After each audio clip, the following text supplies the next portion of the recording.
Okay, hello everyone. Welcome to Subtitling class.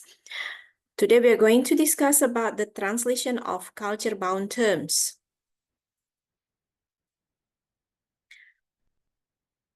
Okay, we will see first what we are going to discuss for today. So these are the outline. The first thing what we are going to do is we discuss about the definition of culture-bound term. And then the second one, we're going to look up about types of culture-bound terms. So what belongs to culture-bound terminology, for example, or vocabulary. And then after that, we look up about subtitling strategies for culture-bound terms. Okay, now let's look up for the first one. So what are culture-bound terms? Culture-bound terms, as you can see here, they are extra-linguistic references to items that are tied up with a country's culture, history, or geography, and then therefore to pose serious translation challenges. So, for example, I believe that you can think about the cultural words in your mind. There will be so many, even from Indonesian, because we are rich in cultures. We have how many provinces? We have 33 provinces, and then with so many tribes, with so many languages, so many traditional events, traditional foods, traditional ceremony. There will be so many things, that might be a challenge to translate. Okay, and then of course, if it is from other languages, especially English that we are discussing here, I believe that we can also find so many culture-bound terms. Or, this culture-bound terms is the terminology given by Cintas Remail in their book, Subtitling. While cultural words, are the terms from Peter Newmark. So Peter Newmark also discussing about cultural word translation, in his book. You can also look up, from his book. So there will be information also about cultural reference word, from his book. But for today, I'm going to focus on the newest one, newest theories, from Cintas and Remail. So we're going to see and also look up from their strategies on subtitling strategies, Okay, so don't get confused. I do hope that you can, you can compare even, you can compare the translation of cultural words by Newmark and also compared to the one that are given by Cintas and Remail. Okay, so if we go back to this culture-bound terms, so culture-bound terms are the words which are very rich in culture. For example, can you name some? Yeah, right. For example, anything dealing with food, with clothes, with, for example, you can see this one, geography, So there will be so many things. Okay, now let's look up. Okay, some other experts will refer to culture-bound terms as cultural references, or even realia, or ECRs. ECR stands for this is the stands from extra linguistic culture-bound references. So actually, they're all the same. They're all the same. So if you look up, if you read about these words, culture references, realia, ECRs, those are referring to culture-bound terms. Okay, now let's look up types of culture-bound terms. Diaz, this one, Diaz, he's quoting from Van de Wege, Okay, according to Diaz, there are three types. Wait, let me check. Oh, yes. Yeah, only three types. Yeah, according to Van der Wege, this one. So the first one is geographical references. And then the next one is ethnographic references and socio-political references. This is according to Van der Wege. While Newmark distinct cultural references into five, yeah, into five types. Okay, now let's look up geographical references. So what belongs to geographical references are objects from physical geography. So for example, savanna, mistral, tornado, yeah, and then we can also have geographical objects. For example, down, Plaza Mayor. Yeah, you can look up, yeah, what are the meanings. And then we can also have endemic animal and plant species. For example, sequoia and zebra. So zebra, this is endemic animals, just like what we have in, what is that? For example, in Ujung Kulon, what do we have? Yeah, rhinoceros, right? Okay, so those are the endemic animal. Or even we can also have, yeah, there will be so many other animals that we have in Indonesia also. Okay, now let's see what belongs to geographic references. Yeah, geographic references, according to him, these are objects from daily life. For example, tapas, trattoria, igloo. Yeah, you know igloo, right? That's the house. Yeah, in the pole. Yeah, not pole. And then we can also have references to work, farmer. Okay, gaucho, masjid, ranch. Yeah. And then also references to art and culture. For example, blues. This is kind of music.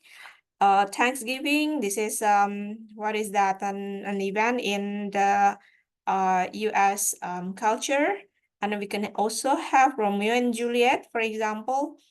And we can also have the references to descent, for example, gringo, yeah, cockney, Parisian, and also measures, yeah, inch, ounce, yeah, sorry, ounce and pound. Okay, wait a minute.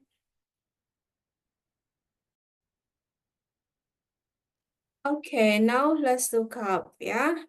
So these are what considers as ethnographic references. So this is kind of, what is it? Some words are familiar to you, right? For example, like farmer. I have no idea why it is put into ethnographic references, yeah. Okay, now we will just carry on. And then the next one, we have socio-political references. So what belongs to socio-political references are, as you can see here, references to administrative or territorial units. So this is, yeah, this is in the, for example, in the governments, yeah. So for example, like county, bidon file, state. Yeah, for us, yeah, in the Indonesian case, we have kecamatan, we have kota madya, we have kelurahan, we also have desa. Yeah, so this is kind of different, yeah, between kecamatan and kota what is kecamatan, or if we have kabupaten and kota madya, actually they are different, but they are similar in one way. So how to make, yeah, that is a very Indonesian, yeah. We can also have rukun tetangga, rukun warga, yeah. So those are references to administrative or territorial units. And then we can also have references to institution and functions. So Reichstag, this is from German, if not mistaken, and Germany, yeah. And then sheriff, Congress. We can also have lurah then, camat. And then references to socio-cultural life. So we can have Ku Klux Klan. And then we have prohibition. I think you can browse, yeah, what do they mean by Ku Klux Klan, and then prohibition. And then we can also have landed gentry. Okay, and the next one is references to military institution and objects. So they have Well, Marines, yeah, Smith and Wesson. So we can also have like what else? We have Pas Pampres, probably something like that, yeah. Pas Pampres. While in English, especially in the USA, they have different term for Pas Pampres, yeah. Okay, and then we're going to look up also, not outside, yeah, excluded from those three kinds of referential. There is also the referential vacuums. What is meant by referential vacuums? It is said that when no similar items exist in the target culture, or if it is unknown to the majority of the target audience. Nah, so how are we going to do then? Translators. So translators must find an alternative, that will allow the viewers to fill the target culture gap as adequately as possible. So how about the strategy? If we have the referential vacuums, then it goes from very literal transfer to complete recreation. So the gradation will be quite varies from very literal transfer. Literal transfer means it can be we just transit as it is, or we can also make it into a complete recreation. So we adjust it, we recreate the terms. Okay, and then now here we go with the subtitling strategies. As you can see, what Diaz proposed, actually, those names are, I believe that you are familiar with this, for example, like omission, loan, loan is transfer, for example, if we have that in numeric, and then they have, he has also calc or literal translation, and then explicitation, you're familiar with this one, right? And then substitution, transposition. Okay, we have this transposition. What is transposition? Yes, right. So you change the position of the words, Okay, and then we have lexical recreation. So lexical recreation, this is lexis. Lexis means word. So you can make recreation of the words.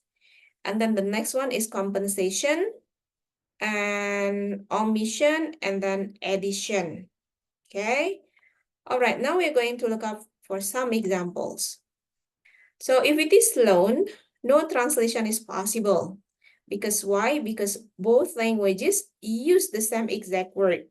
For example, like cognac, muffin, we use muffin. San Francisco, we use San Francisco. And then perestroika, we also use perestroika. So we don't change. So this is, we just borrow. And the next one, we have calc or literal translation. And for this literal translation of calc, sometimes require explanation. Okay, now let's look up. Let's look up Secretario de Estado. This is from Spanish. And then if it is target text 1, if it is to English, it becomes Secretary of State. Target text 2, Sekretariat Negara. Sekretariat Negara, Setnek, we have that one. So this is Secretary of State. Okay, now let's look up the next one, the next example, Minister of Domestic Affairs. This is Kementerian Dalam Negeri, domestic. Sometimes, the English version, they use Minister of Home Affairs. So home means dalam negeri. Home affairs. Okay, and let's look up for the next strategy. For this next strategy, this is explicitation. What is it by explicitation? For explicitation, subtitlers, try to make the source text more accessible. How? By meeting the target text halfway, either through specification, using hyponym, or by generalization, or even using hypernym or superordinate. So, for example, from the, what is that? So this is just like modulation, I think. Yeah, from specific to general to specific. Yeah, what he said in explicitation, it is more likely similar to what Newmark said as modulation. For example, tulip, daisy, those are flowers, but it is translated only into flower, bunga in general. And we have also another example. Who stole all jewelry and sold it on eBay? Okay, eBay, eBay is not, what is that? Is not, wait a minute, hold on. Okay, now let's look up, who stole all jewelry and sold it on eBay. So this eBay is, for example, like what we have, Tokopedia, what else? Shopee, for example. But that's very, very Indonesian, very Indonesian case. So who stole all the jewelry and sold it on the internet? So this is BT means back translate. We back translate it. Okay, and how about the next thing? Okay, here we have substitution. So the next strategy is substitution. Substitution is a variant of explicitation. And then this typical of in subtitling as spatial constraint. Why? Because we try to make it shorter because there is the character limitation. So for example, goulash, goulash, this is just translated into goulash, boro, or we change into stew. This is changed into stew. Stew is, what is that? Okay, you can find out, All right, next we have transposition. So this transposition, similar, right, with what is that? Newmark. However, the concept is different, from here, this one. According to Cinta Sremail, transposition is cultural concept from one culture and then replaced by cultural concept from another culture. So is it almost similar with the previous one? Okay, but we look up from here. It is used when target viewers might not understand the source text reference. Should a loan or copy use and no room for explicitation. So for example, the British Marks and Spencers, they have this one, Marks and Spencers. And then the Dutch has Hema.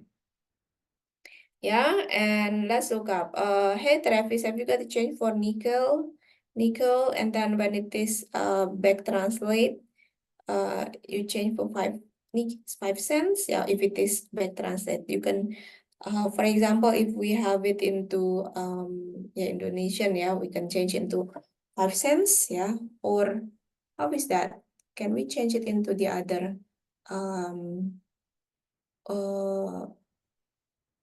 what is that certain kind of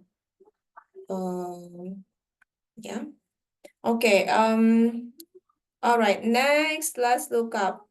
The next one is lexical recreation. Lexical recreation is the inventions of neologism in the target language. And maybe it is inevitable when the source text speaker makes up words as well. So this is recreate. You recreate. Let's look at the example. This is definitely rates about 9.0 on my wishometer. Okay. And then you can change this one into, what is that? Anemeter. For example. Okay, so that's kind of recreation. You recreate it.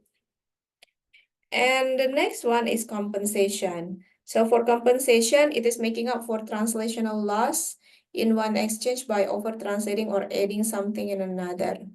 Yeah, so this is very popular in subtitling. Yeah, very popular strategy, especially for humor, yeah, for films that have jokes on it. So compensation. And the next one, we have omission.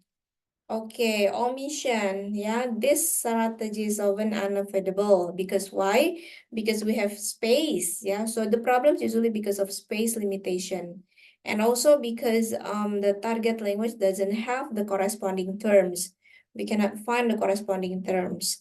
So, for example, if it is from what is that? This is my name is Frost. Yeah, superintendent. My name is Frost. So this superintendent is omitted. Okay, now let's see. This is what we are going to do. I'm going to share you a video on the Zoom, yeah, Zoom recording. And then we're going to look up about the types of culture-bound references that you see from the video. Yeah, so while you watch, yeah, you try to what is that to list down, yeah, the possible cultural words to list down. Yeah, we are going to watch a cooking show because in this cooking show there will be so many culture bound words. And after that, you can, after you think of those culture-bound references, then you look up, what are the translation strategies applied by the translator.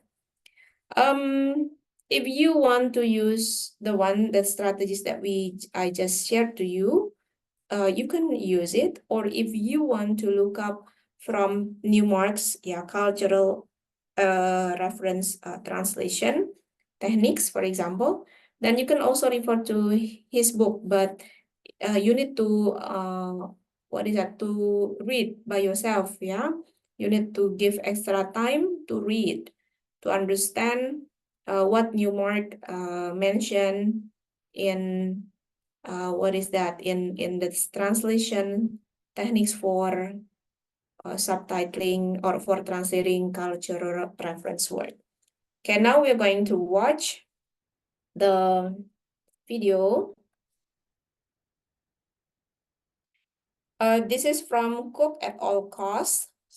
Yeah, so this is from Netflix. If you have access to Netflix, you can also rewatch. Yeah, this is 33 minutes, but we're not going to watch all. Yeah, only some parts of it.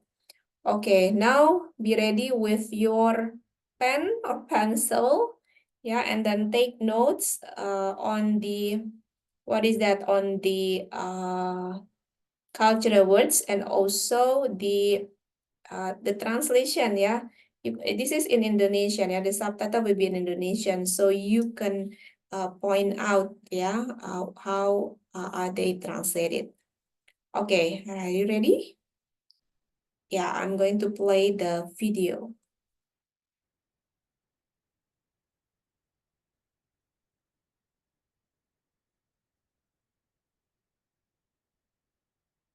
Hold on. Auction-packed cook-off. $5,000. Sold! The home cooks can spend big for the best ingredients, save their money for the basics, or gamble on a surprise. Chicken hearts. In the end, the winner will go home with all the cash left in their bank. Oh, man. The back pantry is home to the hottest names in today's culinary world. Surprise! These celebrity chefs will prepare the mystery boxes, ingredient temptations, and judge the dishes. You got to make mama happy. All right, chef, send out those boxes. It's the ultimate cooking competition where skill meets strategy. Let me get my buzzer fingers ready. This is Cook at All Costs. All right, Holmes. Okay, wait, just wanna recheck that you can, okay, you can watch it. All right, yes, share sound, yes. Okay, I will play again. Chefs, are y'all ready? Do it. Let's do it. Ooh. Nick, Vivian, Ryan, welcome to Cook at All Costs. Let's go. In this round, you'll be creating a dish in any style that you choose using one of 3 ingredient boxes. Those boxes, along with everything else you'll be cooking with, will be coming into the kitchen along the line. And it leads to the back pantry and our guest chef and judge. She burst onto this scene at only 28 years old, the proud owner of Mock Bar and Ms. Yu Cocktail Bar in New York City, Chef Esther Choi. Esther Choi is definitely an inspiration. She's a fellow Korean American and she's doing great things. I'm so excited to be cooking for her today. Right now, Chef Choi is preparing ingredients for 3 very different boxes. Chef Choi, please send out those boxes.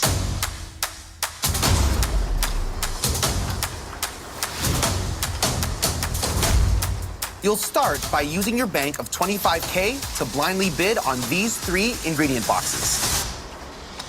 The cook with the highest bid gets the spend box, which has high-quality ingredients to help you create a high-quality dish.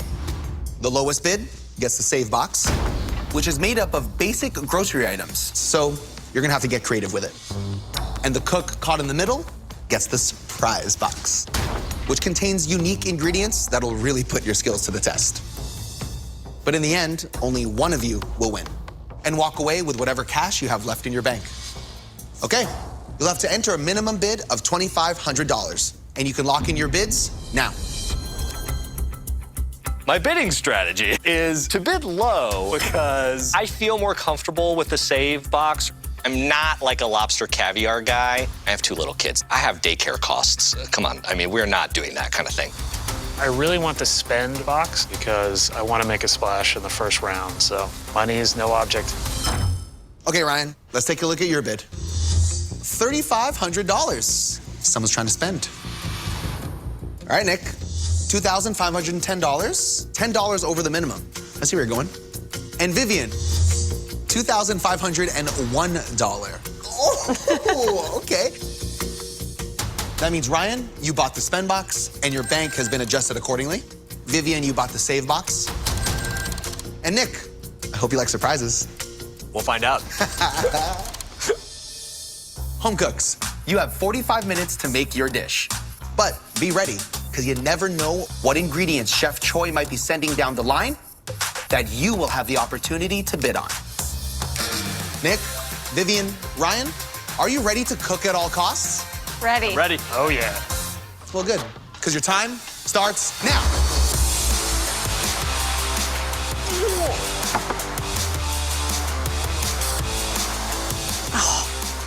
Ribeye. Taleggio. Okay. I am pretty excited that I got the spend box. Cabernet Sauvignon. Okay. Because I have a dry-aged ribeye steak, which is a luxury cut of beef. Taleggio cheese, one of my favorite Italian cheeses, and kale, which I literally cook every day. I spent $3,500 on this spend box, and honestly, that's probably what I'd spend in New York for that steak anyways. Cabbage, smoked Gouda, maybe cilantro, chili powder, and ground beef. When I open the save box, I see ground beef, smoked Gouda cheese, some cabbage. I think that I can take these humble ingredients and transform it into a delicious dish. Burgers. At first, my mind goes straight to a hamburger, but then I quickly realize, oh, I don't have a bun. What am I gonna cook? Oh, vermouth. Good. It's not a cocktail making show. In my surprise box, there is a crazy assortment of ingredients. Vermouth, rapini, blue cheese, and... Oh, God. a whole beef heart. I'm just staring at this massive thing. Okay. Ooh. Okay, the proteins are revealed. We've got some dry-aged ribeye in the spend box, ground beef in the save box, and the protein for surprise, beef heart. What am I doing with this You got a big heart. Big heart. Woo, okay. I'm a dad. I am constantly being judged for my cooking. Every meal, there is some complaint about what Dad has done incorrectly. So I can definitely cook on the fly, on the ground, in the water, wherever you want me to cook. What to do with this? Oh, God. Actually, you know what? Where'd that vermouth go? I'm just gonna try this. I realized that I can marinate my beef heart with vermouth and then grill it, basically. And I can make rapini and blue cheese fritters. Okay, I like it.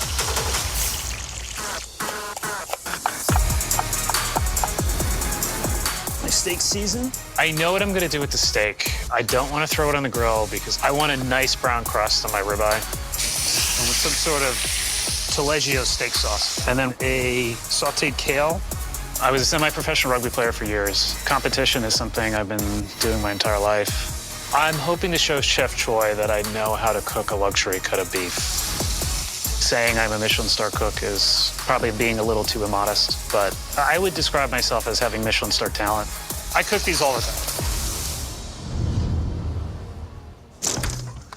Hey, hey! Yo, what are you working on? Some upgrades? What do you have here? Filet mignon, which I am tying bacon to it. So you get bacon, you get the filet. Yeah. It's a nice upgrade. Which box do you think the filet mignon would help the most? So I feel like the surprise box with the beef heart. You know, as a home cook, you might not be used to cooking beef heart. And if you don't cook it right, it could be very bad. Yeah, terrible, Yeah, it could chewy, be steely, gamey. Yeah, so the filet, obviously, beautiful piece of meat and really forgiving. It's Yeah. hard to mess up. True. What do you think is in the spend box that makes it worth the big bucks? So the spend box has so many nice ingredients. Yeah. Obviously, the dry-aged ribeye. You have the Taleggio, which goes really nice with dry-aged ribeye. It has like sure winners in that box, right? I agree. I know you've got a few other upgrades up your sleeve. Whenever these upgrades are ready, Yep. send them out. Okay, let's do it.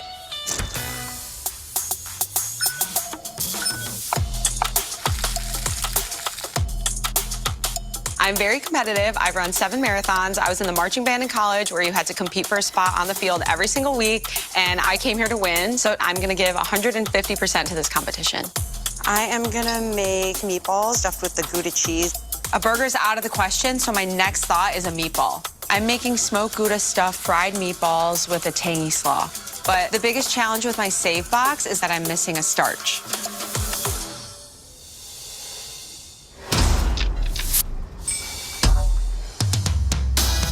Looks like it's time for your first live auction. My favorite part.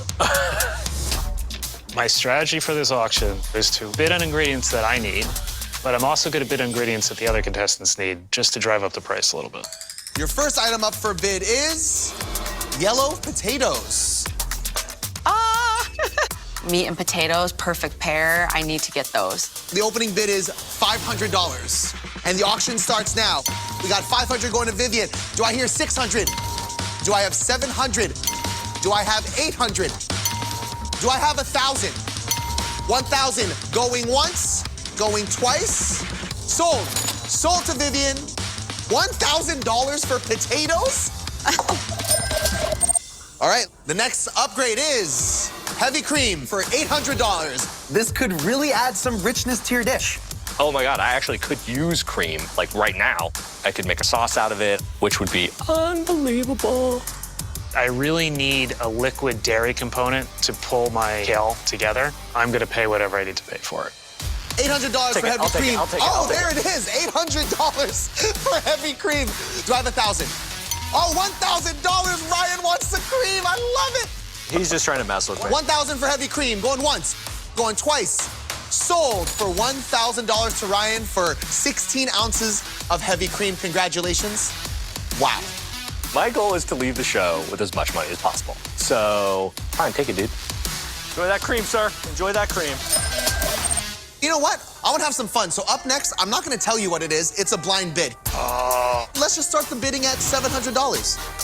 Oh, there you go. Vivian wants to know what it is. Do I have $900? $900 from Nick. Do I have $1,100? Oh, there it is, $1,100 for Vivian. Let's go. $1,100 going once, going twice. Sold to Vivian, $1,100. What did you buy? Onion jam. Love it. $1,100 onion jam. At this point during my cook, I feel like there's something sweet missing. So I can make this work. All right, our final upgrade is bacon wrapped filet mignon. Wow. If only I had the heart to buy that. $1,500 for filet mignon. That is a wonderful cut of meat. But you know what? I'm just gonna stick with this beef heart. Confidence. I guess no one wants Chef Esther's bacon wrapped filet mignon. Nick, Yeah. you may have a heart there, but you got some big other things for not getting the filet mignons. Well, I'm just going with it. Trust your skills. Yeah. I feel like if I nail the heart and the fritter is okay, then it can work. And save my money. Home cooks, you have 20 minutes left. Ryan, what are you doing with that heavy cream over there? Cream kale, my friend. Okay, yeah, but I think we have enough to watch them. What is that? To watch the video.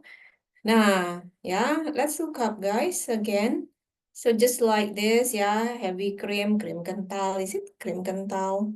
Kale is also yeah, that's a cultural reference word. Yeah, we can think about that one. This is because we don't have that in Indonesia, and then we just borrow it. Yeah, so that's an example. Yeah, kale, heavy cream. Yeah, heavy cream is translated literally. Yeah, kalk. Yeah. Okay. All right. So guys, I will just 1 minute minimize this, and then we go on with the last slide. So just want to refresh you what you are going to do. Yeah, so please identify the types of culture-bound reference that you found from the video. And then what are the translation strategies applied by the translator, yeah, in translating those culture-bound references. So just check again, what are culture-bound references first. Yeah, make sure that you understand about culture-bound references. Then it will be a lot easier for you to identify them in the video. Okay, yeah, good luck then.